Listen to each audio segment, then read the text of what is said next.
Structure of organisation को हिंदी में बोलते हैं संगठन की संरचना।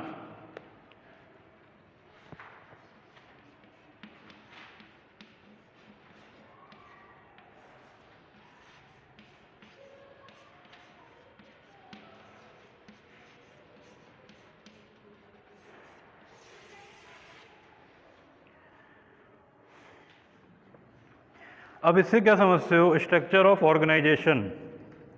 सबसे पहले तो ये जानना जरूरी है कि ऑर्गेनाइजेशन क्या होता है।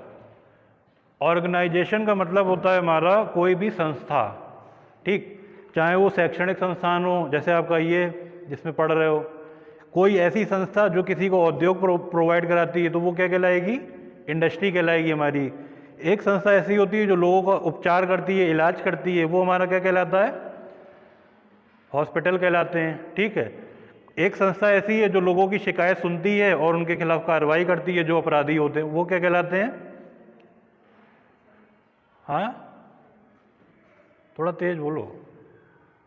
Police station.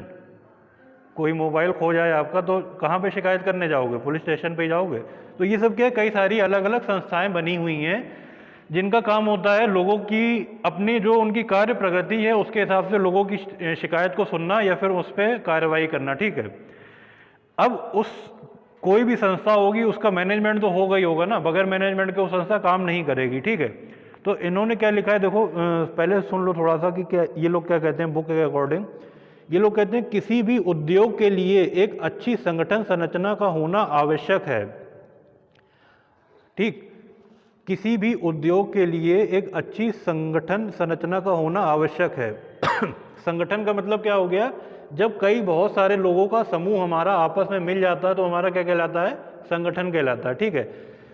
उसके बाद ये लोग कहते हैं अमूक फैक्ट्री या प्रतिष्ठान। अमूक का मतलब यही होता है, एक आपकी ऑफिशियल भाषा है। अगर हम किसी को संबोधित कर रहे हैं तो आप क्या करोगे? अमूक व्यक्ति ने ऐसा किया, या अमूक व्यक्ति, जैसे किसी को बताते हो ना कि कल मैं पार्टी में गया था तो वहाँ पे कई सारे लोग मिले थे, तो ऐसे कहोगे उसको। अगर किसी को ऑफिशियली वे में बताना है कि कल शाम को मैं पार्टी में गया था, वहाँ मेरी 2 अमूक लोगों से बात हुई, मतलब आप उनको नाम नहीं बताना चाहते हो तो अमूक वर्ड आपने यूज़ कर लिया, ठीक है। तो इन्होंने क्या लिखा है? अमूक फैक्ट्री या प्रतिष्ठान में संगठन की संरचना एक ऐसी व्यवस्था है जिसमें संगठन के प्रत्येक व्यक्ति का कार्य किसी न किसी संबंध में परस्पर जुड़ा रहता है।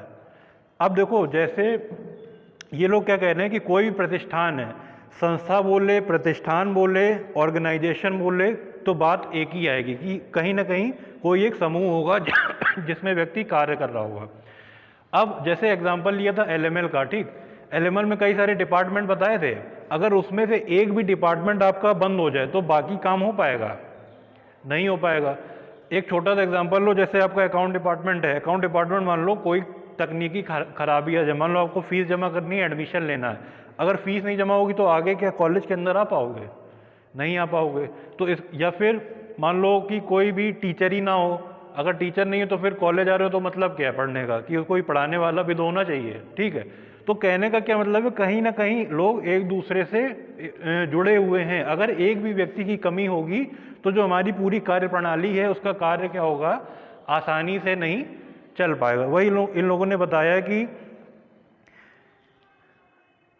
अमूक फैक्ट्री या प्रतिष्ठान में संगठन की एक ऐसी संरचना या ऐसी व्यवस्था है जिसमें संगठन के प्रत्येक व्यक्ति का कार्य किसी न किसी के परस्पर संबंध से जुड़ा रहता है, ठीक। आगे ये लोग क्या कहते हैं? संगठन की संरचना प्रत्येक व्यक्ति को उसका कार्य तथा अधिकार सौंप दिए जाते हैं, ठीक है। अब यहाँ पे क्या है, कोई भी व्यक्ति है तो उसको कार्य असाइन कर दिया गया कि आपको ये करना है। जैसे बाहर वो भैया बैठे रहते हैं, उनका काम क्या है कि कोई भी आएगा तो पूछताछ करेंगे, हाँ किससे मिलना है, कहाँ जाना है, ठीक। वैसे ही आपका जो वो घास वगैरह की वो देखते हैं, उनका कार्य अलग है, वो यहाँ पढ़ाने नहीं आते हैं, ठीक। या टीचर है वो घास वैसा काम नहीं करेगा। ये जो अकाउंट वाले हैं वो क्या करेंगे, वो अपने ही ऑफिस में रहते हैं और सारा अकाउंट से रिलेटेड काम करते हैं। तो वर्क असाइन कर दिया कि आपको ये करना है, आपको ये करना है और हमें ये करना है, ठीक। तो किसी भी संस्था के लिए ये बहुत ज़्यादा जरूरी हो जाता है, ठीक है। आगे देखो ये लोग क्या कहते हैं, संगठन की संरचना में ये तो हो गया। फिर इस प्रकार व्यक्ति को कुछ अधिकार तथा दायित्व मिल जाते हैं। अधिकार तथा दायित्वों के वितरण की व्यवस्था को संगठन की संरचना कहते हैं।